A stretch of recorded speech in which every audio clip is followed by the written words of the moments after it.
네, 이게 블록체인으로 일부입니다. 그 일부가 제 카메라가 한 40분을 못하게 이게 돼 있는 것 같더라고요. 아, 아이고 햇빛이 들어오네. 자, 사이버 머니가 나중에 이제 블록체인을 가지고 여기저기다가 그걸 갖다가 다 해요. 그러면 이게 현 지폐는 위조 지폐가 아니, 이게 달러 같은 게 위조 지폐가 우리나라 원하는 위조 지폐를 잘 발행을 안 해요. 왜냐면 우리나라는 화폐를 비교적 조금 다른 나라들보다 경제 규모나 인구 그 사용자 반에서 화폐를 많이 발행한 국가가 아니기 때문에 추적을 하면 그 위조 지폐를 다 이거를 찾아내요. 근데 달러나 이런 유로화나 엔화 요즘 약간 국제적으로 이렇게 쓰는 화폐의 특징은 많이 발행이 됐고 위조 지폐가 겁나게 발행이 됐어요. 근데 위조 지폐가 너무 이게 너무 교묘하게 너무 잘 만들어가지고 중앙은행들도 이거를 구분을 못해요. 진짜 일련 번호가 똑같은 화폐가 이게 들어와요. 일련 번호가 다 있잖아. 화폐들 보면 일련 번호 화폐가 하나가 있고 위조 지폐가 2장이 들어왔어. 일련 번호가 똑같아. 은행에 들어왔다서. 그러면 이제 한 개는 최소한 한 개는 진짜고 2개는 위조 지폐라는 소리죠. 근데 그걸 구분을 못해요. 그 정도로 이게 저거야. 그래서 위조 지폐도 굉장히 문제 같아요. 이게 통화량 증가시키는데 실질적으로 많이 돌아다녀요. 근데 사이버 머니 위조 지폐가 하면 할 수가 있는데 거의 이게 불가능에 가까워요. 왜냐면 바로 발행해가지고 하면 일련 번호가 번호가 예를 들어서 1조 달러로 할게요. 그냥 달러 1달러짜리를 갖다가 사이버머니 1달러짜리가 1조장을 발행을 했어. 1조 달러겠죠. 그럼 1조에 대한 일련 번호가 다 있어.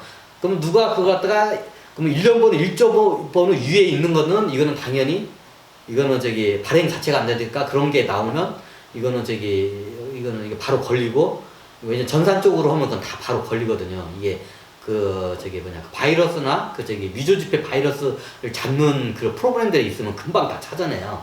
현장에서 바로 걸려. 그런 거는 그냥.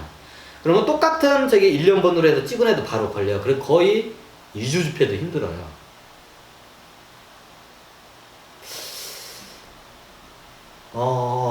만약에 저걸 하게 되면 앞으로는 가상현실과 증강현실이 이게 하잖아요. 그러면 현실 세계의 화폐 입구로 가상현실의 돈이라는 게 동급으로 연결되는 시대가 열 수가 있어요.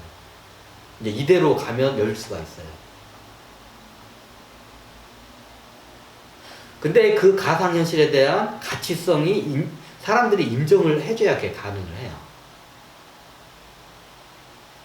아까 말씀드렸지만 게임을 통해서 그 가상현실 게임이나 증강현실 그 프로그램을 해요. 나중에 프로그램에서 진짜 열려요. 이제 그럼 나중에 자기 지적 콘텐츠를 열려요. 자기의 몸을 예를 들면 최고 이게 시대가 발달을 하면 이게 원래 기술은 발달하면 이게 좀 성적인 서비스 이제 대놓고 얘기하면 포르노 서비스가 먼저 이게 자리를 잡아요.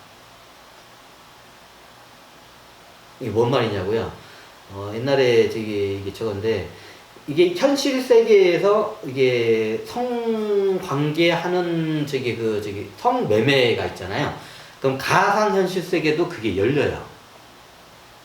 그럼 그에 대한 그 서비스를 제공하는 회사들이 가상현실에서 그걸 갖다가 판매를 하겠죠. 그 서비스를.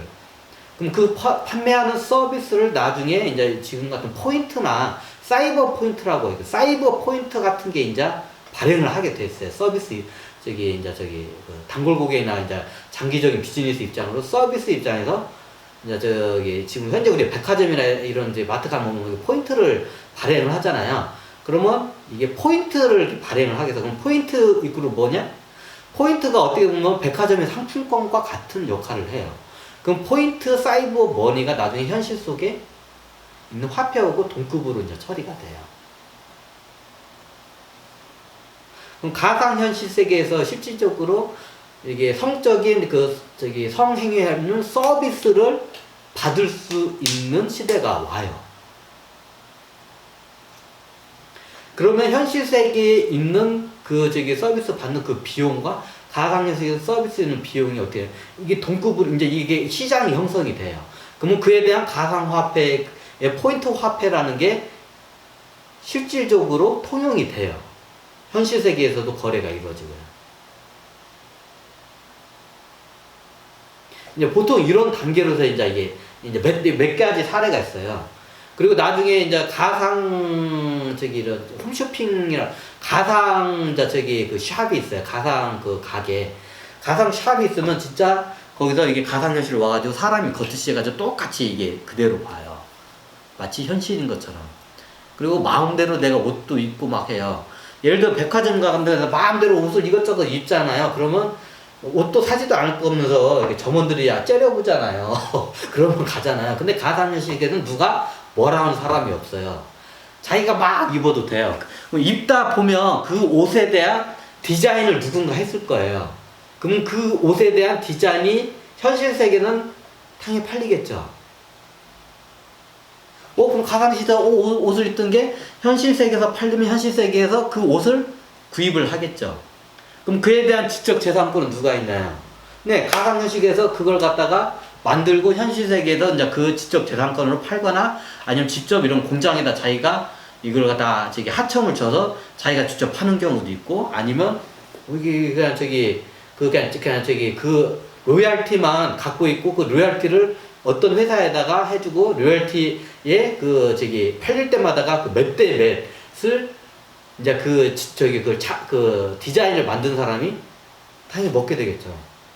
예를 들면 뭐 자동차 같은 게 하잖아요. 자동차가 보통 제조사에서 디자인을 하겠지만 유명한 디자이너들은 거의 프리랜서예요, 이게.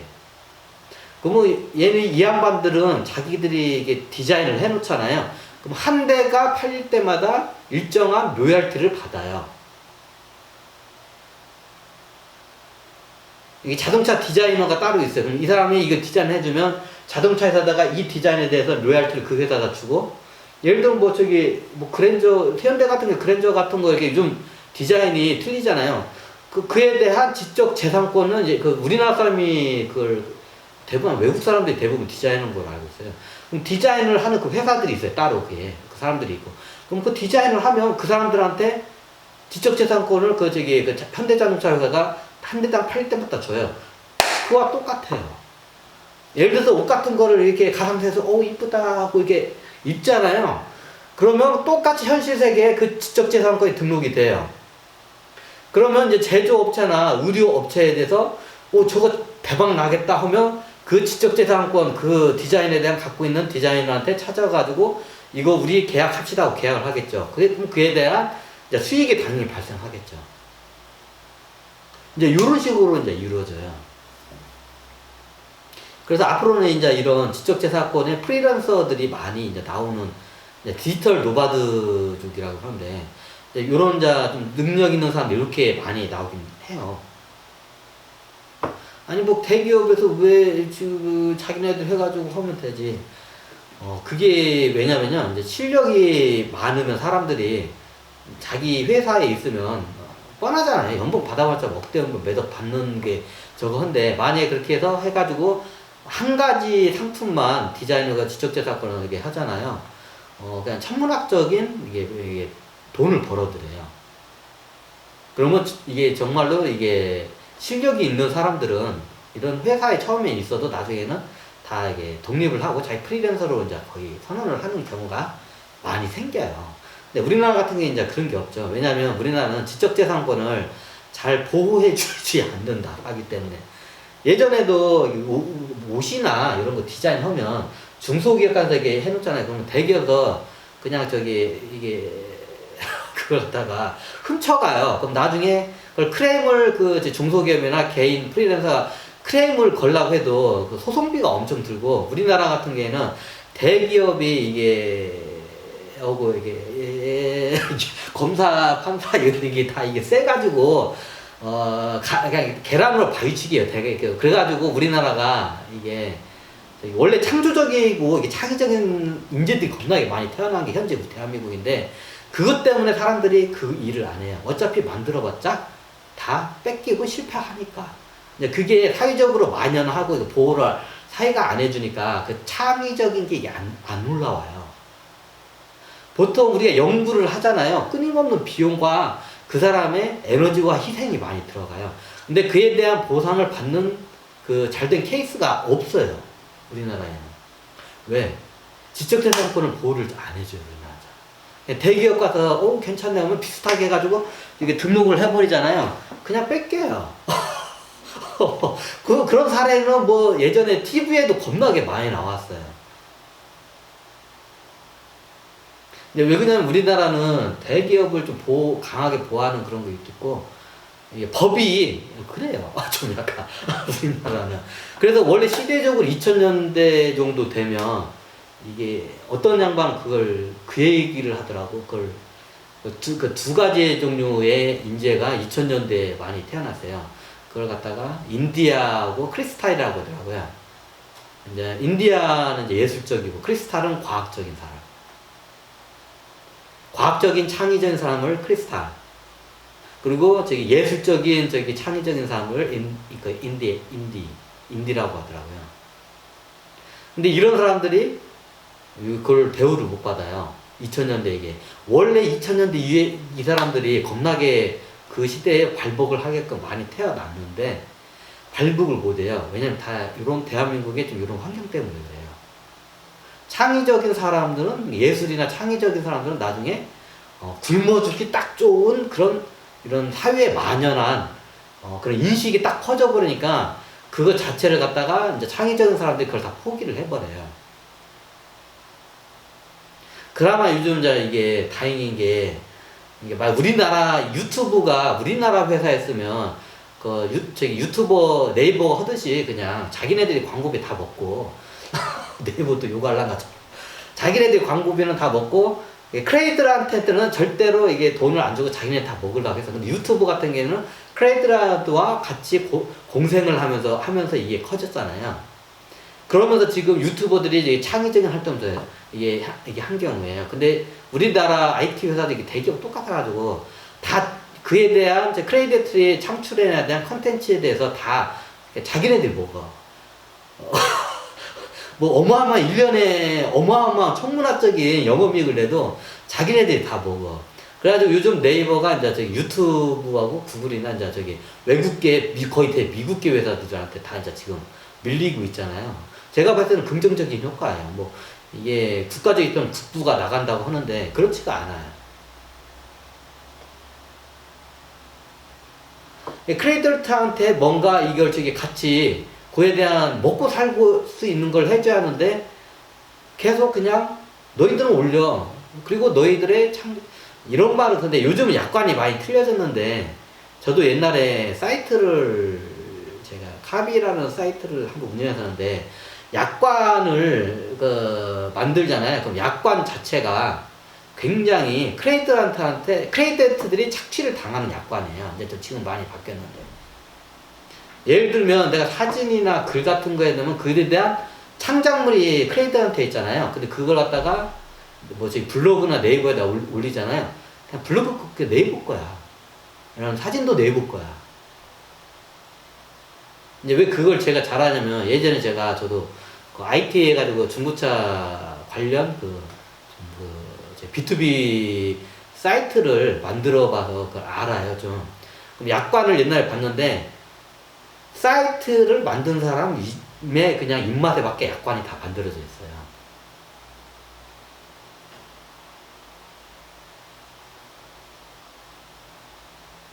근데 제 긍정적인 게 뭐냐면 유튜브가 지금 발달을 하면서 유튜브 같은 크리에이터에 대한 정당한 이게 수익을 발생하면 그에 대한 몫을 정확히 이게 해주는 거는 굉장히 긍정적이에요. 우리나라 IT 회사들은 대부분 그냥 크리에이터를 좀 약간 착취하는 그거예요. 왜냐면 크리에이터하고 같이 이게 공생하면서 같이 성장을 해야 하는데 우리나라 IT 회사들은 다 크리에이터를 갖다가 다 착취하는 현상이에요.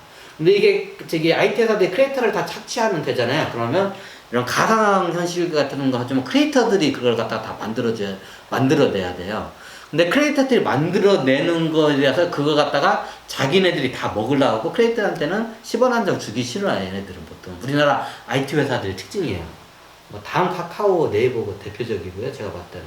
왜냐면 저도 이거 마케팅을 IT 마케팅 공부를 막 실질적으로 해본 사람이에요. 중고차도 이렇게 여러 사이트를 많이 거래를 해보고 했기 때문에 대략 그쪽 시장에 이게 IT 쪽에 이게 생리를 알아요. 근데 이게 우리나라 시장은 기본적으로 대기업 좀 비슷해가지고 이게 작은 회사들이나 이게 중소기업 크리에이터들 갖다 착취하는 시스템이에요. 그래서 저 같은 경우에는 이게 네이버를 별로 안 좋아해요. 특히 네이버를 별로 안 좋아해요. 그래서 저 같은 경우 유튜브를 제가 많이 이게 홍보를 하는 이유가 유튜브가 크리에이터한테 정당한 이게 어떤 사람들 아니 그 미국 회사면 국부가 유출되냐고 우리가 저기 좀 약간 바로 잡아야 할 거는 외국계 회사라도 만약 그게 합리적이면 그거에 대해서 선택을 해야 돼요. 옛날에 우리가 좀 약간 대기업들을 갖다가 국민들이 대기업들을 너무 이게 좀 저건데 우리나라가 약간 좀 독립운동 뭐 이게 그런 게 있어가지고 대기업들이 어려우면 국민들이 이게 나라가 도와주는데 대기업들은 나라가 이 말은 좀 대기업들은 나라가 어려워지면 국민을 착취해. 얘네들 소비자를 착취하고 예전에 어떤 경우가 있었냐면 카드 회사 한 경우를 때 지금과 카드 회사가 뭐 일부 회사로는 되는데 예전에는 대기업들이 카드 회사 하나씩은 다 끼고 있었어요. 문어발식으로 했을 때는. 예전에 어떤 일이 발생했었냐면 카드 우리가 전표를 주잖아요. 그럼 거기에 나중에 이게 좀 무슨 이게 고객에 대한 이런 안 좋은 고객의 이게 리스크가 될 수 있는 정보가 거기에 있는데 그거를 갖다가 소비자들이 빼달라고 나중에 잊어먹은 그러니까 얘네들이 아니 안 뺀다. 그걸 왜 빼냐? 니네들 하냐? 그러니까 하니까 나중에 소비자들이 그걸 안 빼는 회사들을 갖다가 그 카드 불매 운동을 하니까 그때 얘네들 카드 회사들이 부랴부랴 그 부분을 뺀 경우가 있어요. 왜냐면 회사들은 자기 사익을 하는 게 목적이기 때문에 그 한 예의 단면이에요. 대기업 같은 경우에도 그렇고 만약에 소비자들 이꼬로 자기의 이익이 연결이 안 되는 시대가 오잖아요. 이 사람들은 굉장히 잔인하고 착취적으로 나와요. 생리가 그래요, 그냥. 제가 대기업을 운영해도 아마 그렇게 될 것 같아요. 우리나라 대기업의 특징이에요. 우리나라 대기업이 약한 거를 착취하기 좋게끔 법도 다 이게 약관도 그렇고 다 그렇게 돼 있어요. 그래서 저 같은 경우에는 이게 외국계 회사들을 저는 더 특히 미국계 이게 회사들을 더 선호해요. 왜? 미국계 회사들은 보편적으로 크리에이터에 대한 좀 약간 이게 같이 공생할 수 있는 마인드가 되는데 우리나라는 그게 전혀 안 돼 있어요. 우리나라 같은 경우에는 2000년대 중반으로 해가지고 그게 한번 이게 가상현실로 해가지고 크리에이터들이 이게 디지털 노바디들이 크게 발복할 수 있는 시대가 환경하고 그 인재들이 다 내려왔었는데 그게 안 됐어요. 왜냐면 요것 때문에 그래요. 여기다 해봤자 사람들이 참여를 안 해요. 왜냐면 이걸 다 자기네들이 먹으려고 하니까. 이게 플랫폼을 갖고 있는 사람이 다 먹으려고 해요. 크리에이터가 여기다 올린 거는 내 거야 그냥. 예를 들어서 내 소설 하나 멋지게 해가지고 글을 블로그에다 올렸어. 그럼 그에 대한 수익은 다 누가 먹나요? 근데 광고 수익이 분명히 들어가죠, 블로그에. 그에 대한 수익은 누가 먹나요? 왜? 크리에이터한테 10원 한 장 안 나와. 요즘 바뀌었나? 하여튼 10원 한 장 안 나왔어요. 다 네이버나 그 IT 회사들이 먹어요. 네이버가 먹어요, 그냥. 대놓고 얘기하겠습니다. 왜냐면 우리나라가 이게 보면 이게 다 똑같아. 이게 저도 이제 그런 작은 회사들 벤처 기업들 보는데 얘네들도 대기업이 하는 짓을 똑같이 배워요. 네이버가 하는 짓을 똑같이 하려고 하고 착취를 하려고 해요. 크리에이터나 직원들을 그냥 얘네들도. 그래서 저도 이게 많이 봤는데 투자하려고 해도 투자하고 싶지가 않더라고요. 얘네들은. 나중에 이런 회사들은 한계점에 도달해요. 이제 네이버 같은 경우에도 나중에 지금 한계점에 도달하니까 네이버 같은 경우에는 지금 이게 검색 엔진으로서보다는 지금 이게 유통 쪽으로 이제 넘어가려고 해요. 실질적으로 그게 돈이 되니까. 지금 자기네들이 생각해도 유튜브하고 구글을 갖다가 나중에는 장기적으로 못 이길 것 같으니까 지금 사업의 그 수익 모델화를 컨텐츠 쪽하고, 근데 컨텐츠 쪽으로도 네이버는 좀 이게 제가 봤을 때는 성공하기 힘들어요. 왜냐하면 네이버 자체가 이게 크리에이터를 착취하는 시스템이에요. 그래서 저는 크리에이터를 네이버에다 올리는 거를 이렇게 추천을 안 해요. 근데 네이버에다 올리면 똑같은 크리에이터들이 똑같은 거 갖다가 네이버 올리고 다른 데다 올렸을 때 그 파급력은 네이버가 훨씬 세요. 그것 때문에 사람들이 네이버에 올려요. 근데 장기적으로 봤을 때는 제가 별론 것 같아요. 장기적으로 봤을 때는 여기 블로그나 이거 올려도 자기 브랜드 가치가 올라가야지, 네이버나 이런 플랫폼 자체에 이게 의지를 너무 하잖아요. 그러면 그거는 나중에 다 뺏겨요. 그냥 뺏겨요. 대놓고 얘기할게요. 여러 군데 노고를 다 뺏겨요. 그런데 유튜브 같은 경우에는 그걸 갖다가 정확하게 잘 해줘요, 얘네들은. 그렇다고 해서 뭐 유튜브가 저한테 뭐 10원 한정 뭐 수익 들어온 건 없습니다. 하지만 분명한 거는 유튜브가 훨씬 낫다고 하기 때문에 저 같은 경우에는 크리에이터 같은 경우에는 유튜브 쪽으로 많이 넘어가기를 제가 권유를 해드려요. 지금 유튜브 크리에이터가 이런 내려온 게 뭐냐면 유튜브 때문에 이렇게 한 거예요. 만약 유튜브가 우리나라에 안 들어왔으면 이런 현상 절대 안 일어나요. 네이버 절대 못해요. 네이버 TV 절대 못해요. 네이버 TV는 이게 수익이 나잖아요. 거의 다 자기네들이 먹게끔 돼 있고, 또 두 번째로는 이게 유튜브 네이버 차면 네이버는 국내용이고 유튜브는 네이버는 국내 5천만을 상대로 하고요. 유튜브는 70억 인구를 상대로 해요. 시장 자체 사이즈가 틀리죠. 똑같은 컨텐츠를 넣었을 때 그 시장성과 수익의 그 프로테이지를 나눠주는 게 하늘과 땅차예요. 그래서 저 같은 경우에는 유튜브에다 이렇게 많이 올리기도 하고요. 그렇다고 뭐 유튜브 제가 4개 채널을 가동하고 뭐 유튜브에서 뭐 10원 한 장 수익이 들어온 건 없습니다. 참고적으로.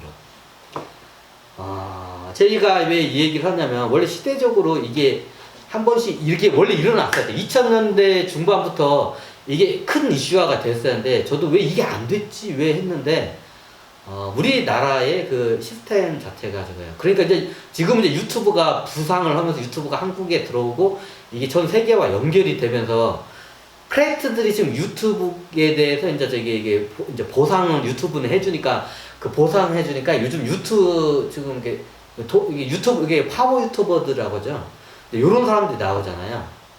옛날에는 파워 블로그들이 나오는데, 파워 블로그가 돼도 자기가 그 블로그를 통해서 마케팅이나 비즈니스 활동을 홍보를 해야 수익이 나지, 블로그 자체를 크리에이터 활동으로는 수익이 안 나요. 그럼 나중에 어떻게 되냐면, 크리에이터가 그 비즈니스, 예를 들어서 제가 자동차에서 잘 알잖아요. 자동차과를 나왔고, 자동차 정비를 했고, 중고차 장사 심진을 했고, 그리고 차박도 제가 거의 몇 년을 하면서 차에 대해서 잘 알잖아요. 그럼 차에 대해서 컨텐츠를 만들면, 제가 이걸 수익화로 해서 블로그나 유튜브 컨텐츠를 만들잖아요. 그러면 저는 제 수익에 맞게, 제 수익과 맞게, 입맛에 맞게 컨텐츠를 해야 돼요. 그럼 때로는 원 정보 내용과 틀리게 거짓말도 해야 돼요. 왜? 수익을 내야 하니까. 근데 크리에이터가 되면, 크리에이터는 약간 기자적인 관점이에요. 우리가 이렇게 방송국 기자나 신문 기자적 관점으로 가요. 왜? 그 비즈니스로 할 때는 수익이 발생하는 게 아니기 때문에. 물론 광고주에 대한 눈치도 봐야겠지만, 실질적 비즈니스로 가는 것보다는 더 자유로워요. 자, 이해가 되시나요, 이게? 왜 이 얘기를 하는지? 보통 이게 70억 유구가 되면, 나중에, 이게 정통 산업들이 굉장히 많이, 이게 우리나라 같은 선진국에서는 다 이게 망해요. 그리고 선진국에서는 이런 지적재산권을 갖고 있는 사람들이 새로운 이제 저 재벌로 급부상을 해요. 신진 재벌로. 근데 우리나라 같은 경우에는 그게 발생할 수 없었던 게 원천적인 크리에이터나 이게 창조자이나 이게 그 지적인 그 재산권을 갖고 있는 사람들을 보호를 안 해주고 그냥 막 갖다 그냥 막 도둑질을 해도 그냥 허용을 해주는 시스템 때문에 누가 그걸 갖다가 자기 로그를 들여서 하지를 않아요. 사회적으로 이제 그게 모습이 바뀌어버리니까 그걸 할 수 있는 사람들이 그 시장 자체 진입을 애초당시 포기를 해버려요. 왜 그에 대한 연구를 하면 비용이 얼마 들어가는데 연구를 해봤자 다 뺏기니까. 누가 갖다 그냥 공짜로 써버리니까.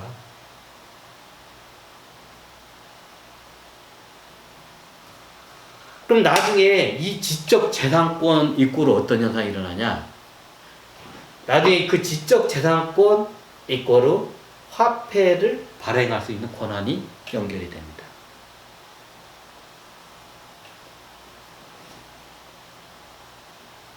태환이죠. 원래 태환은 화폐를 발행하면 그에 대한 뭔가를 바꿔줄 수 있는 태환 수단이 보장이 돼야 돼요. 달러는 황금이었습니다. 우리나라는 뭐냐고요? 우리나라는 달러입니다. 달러를 태환으로 합니다. 재밌죠?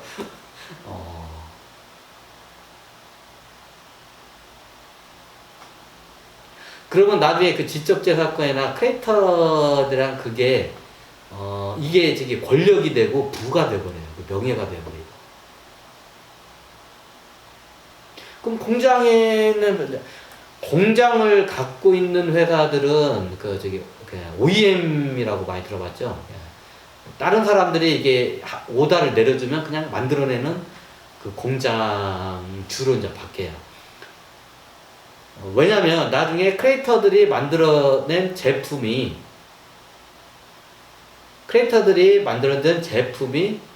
상품화되고 그게 지적 재산이 되지 물건을 만들 수 있는 공장은 가치성이 떨어져요. 왜? 그거를 만들 수 있는 회사들은 겁나게 많은데 그 물건을 살 수 있는 사는 사람은 없어. 예를 들어서 제가 이 태블릿 PC를 만들어요. 톡 까놓고 얘기할게요. 그냥 PC라고 할게요. 그냥 제 컴퓨터와 톡 까놓고 얘기해서 부품 갖다가 조립을 하면 뚝딱 만들어요, 본체. 그렇죠? 용산 같은 데 뚝딱 만들잖아요. 근데 예전 같은 경우에 삼성 컴퓨터, 큰 대기업에서는 삼성 컴퓨터 저 예전만 봐도 삼성 컴퓨터 같은 거 대기업에서 만들면 거의 300만 원이었어요. 그것도 한 90년대 얘기예요. 거의 뭐 30년 가까이, 20 몇 년 전 얘기죠. 90년대에 삼성 같은 이런 브랜드 컴퓨터를 살라고 하잖아요. 그 당시에 300만 원 돈이 들었어요. 컴퓨터 하나가. 왜? 컴퓨터 아무나 만들 수 없었으니까. 근데 지금 삼성에서 컴퓨터 제가 봐도 안 만들어 가겠습니다. 왜 안 만든 줄 알아요? 대기업에서? 용산이나 여기 부품 써가지고 그냥 이렇게 쫙 맞추면 뭐 한 본체 같은 거 한 20만 원에 맞춰. 10몇만 원에 맞출 수도 있어. 싸게 하면 10만 원 밑으로도 맞출 수도 있어. 그냥 본체를 하면. 그 요즘 모니터 값 겁나 싸요. 뭐 시장 가봐요. 키보드 값 얼마 안 가요. 자, 지금 키보드 본체 모니터 옛날에 300만 원 주고 팔았어요. 지금 컴퓨터도 더 꽂은 컴퓨터를 삼성이나 이런 대기업에서. 근데 지금은 안 팔아요. 왜? 누구나 쉽게 만들 수 있기 때문에. 누가 안에 있는 부품 갖다가 조립해가지고 이렇게 뚝딱 하면, 조금만 하면 그냥 만들어내. 그러면 그걸 갖다가 전문적으로 CPU나 램이나 이런 만드는 회사에서 대량으로 그걸 해가지고 조립을 하면 원가가 10만 원도 안 들어요.